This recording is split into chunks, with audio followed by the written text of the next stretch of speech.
অনলাইনে আমি একটা পোস্ট দেখি, ফেসবুকে একটা পোস্ট দেখি, কোনো একটা হচ্ছে যে ব্যক্তির অথবা সংগঠনের, আমার খেয়াল নেই। তো সেখানে আমি মাতিয়া বেগম শুকুর হচ্ছে যে ক্যান্সার, সেই জন্য সরকারের কাছে এই চিকিৎসার সহায়তা চেয়ে একটা আবেদন দেখেছি। তো তখনই হয়েছে যে আমার ভিতরটা আসলে তখনই কেঁপে উঠছে যে একজন ভাষা সৈনিক আব্দুল মতিন, আমরা আজকে যে বাংলা ভাষায় কথা বলছি, আজকে যে মায়ের ভাষায় কথা বলছি, আজকে যে আমাদের এই বাংলা ভাষা সারা বিশ্বে স্বীকৃতি পেয়েছে আন্তর্জাতিক মাতৃভাষা হিসেবে, সেই ভাষা সৈনিক, সেই ভাষা আন্দোলনের অন্যতম অগ্রসৈনিক, তার মেয়ে আজকে ক্যান্সারের যে চিকিৎসায় তাকে সহযোগিতার জন্য তাকে হাত পাততে হচ্ছে, সেইটা দেখে আমার কষ্ট হয়েছে। এবং আমি আরও বেশি কষ্ট পেয়েছি যে এই মাতিয়া বেগম শুকু আমাদের প্রযোজক পরিবেশক সমিতির, চলচ্চিত্র প্রযোজক পরিবেশক সমিতির সদস্য, এবং আমিও সেই সমিতির সাবেক সভাপতি। এবং আরও কষ্ট পেয়েছি যে শুকুকে আমি দেখেছি চারুকলাতে, যখন আমরা শাহবাগ, আমরা পাবলিক লাইব্রেরি চারুকলা, আমরা টিএসসিতে যখন আমরা আমাদের আড্ডা দিই, তখন শুকুকে দেখেছি চারুকলার ছাত্রী হিসাবে। সে তখন ছুটাছুটি করছে, ছবি আঁকার বোর্ড নিয়ে, ঘাড়ে ব্যাগ নিয়ে, ক্যান্টিনে চা খেয়ে ছবি আঁকছে। এইগুলা দেখেছি, আমার সেই দৃশ্যগুলো চোখে ভেসে আসছে। তো এরকম একজন শুকুও জাতীয় চলচ্চিত্র প্রাপ্ত প্রযোজক। তো তার যে এরকম একটা সময় আসবে যে তার ট্রিটমেন্টের জন্য তার হাত পাততে হবে, তার ট্রিটমেন্টের জন্য এই মিডিয়াতে তাকে আবেদন করতে হবে। সেটা দেখে আসলেই মনটা খুব কেঁদেছে আমার। তো আমি আজকে এই আয়োজনটা করেছি দুইটা দিক থেকে। আমি ফ্যামিলির কাছেও ক্ষমা চেয়ে নিয়েছি যে আজকে এই আয়োজনটা করার জন্য, এই আয়োজনটা হয়তো নিউজ হবে, সবাই দেখবে। তো আমার উদ্দেশ্যই ওইটা ছিল যে সবাই দেখুক, আজকে জাতি দেখুক, জাতির বিবেক কি বলে, সেইটাই জানান দেওয়ার জন্য যে আমাদের ভাষা সৈনিক আব্দুল মতিনের মেয়ে আজকে ট্রিটমেন্টের জন্য আজকে সরকারের কাছে হাত পেতেছে, সরকারের কাছে সহযোগিতা চেয়েছে। তো সেইটার জন্য যে আমাদের যে সবাইকে, জাতিকে জানানোর জন্য যে আমরা আমাদের এই চলচ্চিত্রকার, আমাদের শিল্পী, কলাকুশলীরা আমাদের আসলেই যে আমাদের ভালো নেই, এবং আমাদের জন্য আমাদের রাষ্ট্রের যে পৃষ্ঠপোষকতা দরকার আছে, আমাদের জন্য সবার কাছে না যেতে হয়। আমাদের একটা কল্যাণ ট্রাস্ট হয়েছিল, সেখানে আমরা শুনেছিলাম যে 50 কোটি টাকা কল্যাণ ট্রাস্টে থাকবে, সেখানে সিড মানি হিসেবে, সেটা এফডিআর হিসেবে রাখা হবে। সেইটার যে ইন্টারেস্ট আসবে প্রতি মাসে 30-35 লাখ টাকা, এই টাকাগুলো হলো আমাদের শিল্পী, যারা কলাকুশলী, তাদের যে চিকিৎসা, তাদের অভাব অনটন সব কিছুই কিন্তু এটা দিয়ে মেটানো যেত। তো সেইটা স্থবির হয়ে পড়ে আছে, সেইটার কোনো কার্যক্রম নাই। এইটাকেই আমরা আবার সচল করার জন্য, যেন আমাদের আর এইভাবে এই ডিজিটাল মাধ্যমে যেন আমাদেরকে এইটা বলা না লাগে যে আমাদের ট্রিটমেন্টের পয়সা লাগবে। তো আমাদের কল্যাণ ট্রাস্ট থেকেই যেন আমরা করতে পারি, সেটা নিজেরা করতে পারি, যার জন্য সবগুলো সংগঠনের থেকেই আজকে আমাদের এখানে আমি ডেকেছিলাম, বসেছি। আমার হয়তো আমি 1 লাখ টাকা দিয়েছি তার চিকিৎসা সহায়তা, সেটা চিকিৎসার জন্য কিছুই না, এত বড় একটা রোগের জন্য। কিন্তু আমি চেয়েছি, এটার মাধ্যমে চেয়েছি সবাইকে ইনভলভ করার জন্য, এবং আমাদের এই যে শিল্পী কল্যাণ ট্রাস্ট, এটাকে পুনর্জীবিত করার জন্য। জাস্ট এটাই আমার একটা প্রচেষ্টা ছিল। আপনারা কি সরকারের বাইরে আপনারা নিজেরা কি ট্রাস্ট গঠন করার চেষ্টা করছেন কিনা? আমরা সরকারের বাইরে, সেটা আপনারা দেখেছেন, আপনাদের ইয়াতেই যে ছবি আছে, যে সরকারের খুব কাছাকাছি যারা সরকারি দলীয়, যারা আজকে আমাদের এই চলচ্চিত্রে নেতৃত্ব দিচ্ছেন, তারাও ছিল। তাদের মাধ্যমে আমাদের সরকারের কাছে এই বার্তা যে আমাদের এই শিল্পী কল্যাণ ট্রাস্টটা পুনর্জীবিত করার জন্য। তার আগে যে আমরা ব্যক্তিগত পর্যায়ে সংগঠন হিসাবে, প্রত্যেকটা সংগঠন থেকে আমরা প্রত্যেকের কাছ থেকেই আমরা এই সংগঠনের মাধ্যমে হোক, ব্যক্তি মাধ্যমে হোক, আমরা সবাই একত্রিত হয়ে শুকুর জন্য একটা আমরা ফান্ড তৈরি করা। নট শুকু, এরকম অনেক শুকুই আছে আমাদের চলচ্চিত্রে। আমরা বলেছি যে আমাদের চয়নিকার মেয়ে হচ্ছে তারও হচ্ছে টাং ক্যান্সার। তারপরে হচ্ছে যে আমাদের হচ্ছে আরেকজন ডাইরেক্টর আমাদের হচ্ছে যে নামটা আমার এই মুহূর্তে মনে আসছে না। হ্যাঁ, জাকির আমাদের নৃত্য পরিচালক জাকির, সেও ক্যান্সারে আক্রান্ত। তার 3টা কেমো দেওয়া হয়েছে, আমি যেটা বলেছিলাম আগে, আর 3টা কেমো আমি ব্যবস্থা করে দিয়েছি ব্যক্তিগতভাবে। এরপরে যদি সাংগঠনিকভাবে কিছু না হয়, সমষ্টিগতভাবে আমি তাকে আশ্বস্ত করেছি যে বাকি 6টা কেমো আমি তাকে ব্যবস্থা করে দিব। তো আমার কথা হচ্ছে যে এইভাবে তো আসলে একটা সংগঠনভাবে সম্মিলিতভাবে আমরা যদি করি তাহলে এটার একটা হচ্ছে যে সবসময়ের জন্য একটা ভালো আমরা ফল পাবো। সবার কাছে আর চাওয়া লাগবে না, এরকম গণমাধ্যমে এরকম হচ্ছে প্রচার করা লাগবে না। এই জন্যই হচ্ছে আমার উদ্দেশ্য আজকে একত্রিত করা সবাইকে।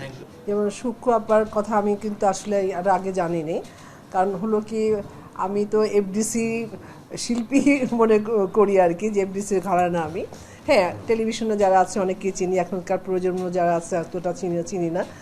যেমন শুক্র আপার কথা বললেন, এই তারপর মনে পড়লো আর কি। তো উনি আক্রান্ত, এমনি করে কিন্তু অনেকেই, আমাদের একজন ডান্সের ছেলেও কিন্তু সেও ক্যান্সারে ভুগছে। তো আমাদের সবাই মিলিতভাবে, যেমন আমাদের চলচ্চিত্রের, নাটকের সবাই শিল্পী মিলে, তারপর ডাইরেক্টর, পরিচালক সবাই মিলিতভাবে যদি আমরা কোনো একটা মানে সংগঠন করে যদি কোনো একটা করি, অনুষ্ঠান করি, বা আচ্ছা না, অনেক কিছুই কিন্তু আমরা করতে পারি। যেমন বিদেশে বোম্বে কিন্তু অনেক কালচারাল শো করে, এটা করে সেটা করে, এটা করে কিন্তু পয়সা আর্ন করে, অনেক ফান্ড করে, এটাও কিন্তু আমরা করতে পারি। হ্যাঁ, গভর্নমেন্টের কিন্তু যেটা বললো যে একটা ট্রাস্ট, কল্যাণ ট্রাস্ট আপনার আমাদের চলচ্চিত্রের শিল্পী ও নাটকের শিল্পীদের জন্য মানে হয়েছিল আর কি। তো আমি এই পর্যন্ত শুনেছিলাম, তারপর টাকা ফান্ডে আসি নেই, তো এটা তখনও জানতাম আর কি। তারপর যাই হোক, আমরা চেষ্টা করব যেন গভর্নমেন্ট থেকে যে ফান্ডটা আছে কল্যাণ ট্রাস্টের শিল্পীদের জন্য, সেটার জন্য, আর আমরা শিল্পীরা আমাদের মানে চলচ্চিত্রের সমগ্র সবাই মিলে, নাটকের যারা আছেন শিল্পীরা সবাই মিলে যদি আমরা একটা সুন্দর ফান্ড তৈরি করতে পারি, তাহলে আমাদের মনে হয় যে যারা আক্রান্ত, শুধু ক্যান্সারে না, অন্য রোগেও কিন্তু অনেকেই আক্রান্ত, অনেক সহযোগিতার দরকার, আমরা সহযোগিতা করতে পারি সেই ফান্ড থেকে আর কি। আর যেটা হলো এখন যে খসরু ভাই, আমি প্রথমেই বলেছিলাম যে খসরু ভাইকে আমি জানি বেশ অনেক বছর থেকেই। তো অনেকেই সাহায্য করেন আমাদের চলচ্চিত্রের ডাইরেক্টর, প্রডিউসার, আর্টিস্টদেরও, বা ওনার যারা পরিচিত মানুষজন আছে আপনার চলচ্চিত্রের বাইরের, তাদেরকেও কিন্তু আমি সহযোগিতা উনি করেন, আমি জানি আর কি। তো আজকে এইভাবে ঘটা করে করাটা একটু অবাকই লাগলো, তারপর বুঝতে পারলাম আসলে করাটা উচিত হয়েছে, ভালো হয়েছে যে গণমাধ্যম জানুক, আমরা জানি, যেন ব্যাপারটা যেন মানে এই ব্যাপারটাকে নিয়ে যেন সবাই এগিয়ে আসতে পারে আর কি। তা অনেকে বলে কি যে না, জানাজানি করছে, এক হাতে দিল আর এক হাতে জানলো না, এটা কেমন ছোট লিখিপানা। আসলে কিন্তু তা নয়, আমি মনে করি যে একজন দিতে পারছে বা আরেকজন দিতে পারে, কিন্তু সে জানে না। সে যদি জানে তাহলে কিন্তু সহযোগিতা করতে পারে আর কি। যাই হোক, আসলে এই ধরনের অসুখ যেন না হয়, এত কঠিন রোগ। তা আমরা চেষ্টা করব যারা আমাদের এই ধরনের শিল্পীরা আছেন অনেক কষ্টে, অনেক রোগে, চেষ্টা করব তাদের পাশে থাকার জন্য। এই শিল্পী কল্যাণ ট্রাস্ট প্রায় 7 বছর আগে প্রতিষ্ঠা হয়েছে, প্রায় 7 বছর আমার হিসেবে। তো এর মধ্যে এটা আমলাতান্ত্রিক জটিলতা এটা আটকে গেছে। এই জন্য আমি অন্য কথা বলবো না, আমি এই সুপারিশ করেছি, ম্যাডামের কাছে আমি লিখিত চেয়েছি, আমি মন্ত্রণালয়ে আমি চিঠি লিখেছি ম্যাডামের মাধ্যমে আমাদের শিল্পী সমিতি থেকে, যে আমরা বলছি এটা কেন্দ্রবিন্দু হওয়া উচিত এফডিসি। আমি এরকম একটা পরামর্শদায়ক চিঠি দিয়েছিলাম, ওরা কোনো আদৌ জবাব পাই না, কিছুই পাই না। হেলারবার দিচ্ছি, আকর্ষণ করব, আমরা ওখান থেকে এটা বের করে আনব, এখানে এফডিসি ভিত্তিক করব। কারণ কি বলবো, আমাদের মধ্যে আমি গরিব, আমার অনেক ভাইরা আছে গরিব না, তারা জাকাত দেন, এবং আমাদের সংশ্লিষ্ট অনেক ব্যক্তিবর্গ আছে যাদের অনেক আছে। এই জাকাতের ফান্ডের টাকা যদি আমরা এখানে প্রতি বছর জমা করতে পারি, কল্যাণ ট্রাস্ট বিরাট হয়ে যাবে। আমরা জানি একটা আমাদের জাতীয় পর্যায়ে একটা দল জাকাতের ফান্ড দিয়ে তারা ইলেকশন করে, জাকাতের ফান্ড দিয়ে তাদের কর্মীদের পালে। আমরা সংস্কৃতি সেবী লোকেরা আমরা নিজের চিন্তাধারা করি না, আমরা কেমনি ডেভেলপ করবো? যে জাতি নিজে চিন্তা না করে আল্লাহ তার থেকে উন্নতিও করে না। আমরা আজ থেকে কল্পনা করব যে আমরা আগে এই কল্যাণ ট্রাস্ট এফডিসিতে আনবো এমডি মহোদয়ের নেতৃত্বে। আমরা এই যে যারা আছে যে সংগঠন এরা থাকবে কল্যাণ ট্রাস্টের ট্রাস্টি, তাহলে এটার গরজ থাকবে। আমার শিল্পী সমিতির যে ধনবান লোক আছে তাদের আমরা আহ্বান করব যে জাকাত ফান্ডের টাকা কোথাও দেবেন না। আমরা যাদের হেল্প করছি তারা তো জাকাত প্রাপ্ত, তাদের তো হেল্প করছি অনুদান হিসাবে। ওরা কিন্তু ওই জাকাতটার অর্থ অন্যরকম অন্যভাবে নেয়, কিন্তু জামাত ইসলাম আমি বললাম তারা কিন্তু অন্যভাবে নেয় না, তারা ডেভেলপমেন্ট আকারে নেয়। আমরাও জাকাত দিয়ে ডেভেলপমেন্ট করব আমাদের সকলের। আমাদের যে সংগঠনগুলো আছে আমরা এই সংগঠনগুলো একত্রিত করে একটা মিটিং করে, যেটা ভাইয়া বললেন যাকে মিটিং করে আমরা কিন্তু একটা কমিটি করতেই পারি। হ্যাঁ, তো এইখানে আমার মনে হয় যে কোনো আমরা আমাদের সবার মনটাকে বড় করেই আমরা এই কমিটিতে আমরা সবাই থাকবো ইনশাল্লাহ। এখানে কোনো হিংসি না থাকুক। হ্যাঁ, আমরা সবাই এক থাকি এবং শুধু ক্যান্সার না, এখানে অনেক মানুষের মানে আমাদের যারা আছেন কাছের মানুষগুলো শুধু ক্যান্সারে আক্রান্ত তা না, বিভিন্ন রকম রোগে কিন্তু তারা আক্রান্ত।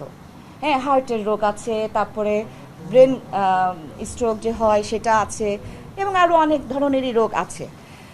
তো আমার মনে হয় এটা যদি আমরা মিলিতভাবে সবাই একসাথে একটা কমিটি তৈরি করে যদি আমরা আগাতে পারি, তা আমার মনে হয় এটা আমরা সাকসেস ইনশাল্লাহ হব। হ্যাঁ, তারপরে তো সরকারের বিষয়টা হচ্ছে পরে, আগে আমরা নিজেরা ঠিক হই, নিজেরা আগে তৈরি হই, তারপরে আমরা সরকারকে ইনশাল্লাহ ওনার কাছে গেলে উনি নিশ্চয়ই আমাদেরকে ফিরিয়ে দেবেন না। তো আমরা এক থাকি, আমাদের মধ্যে একতা থাকুক, এটাই আমি চাচ্ছি।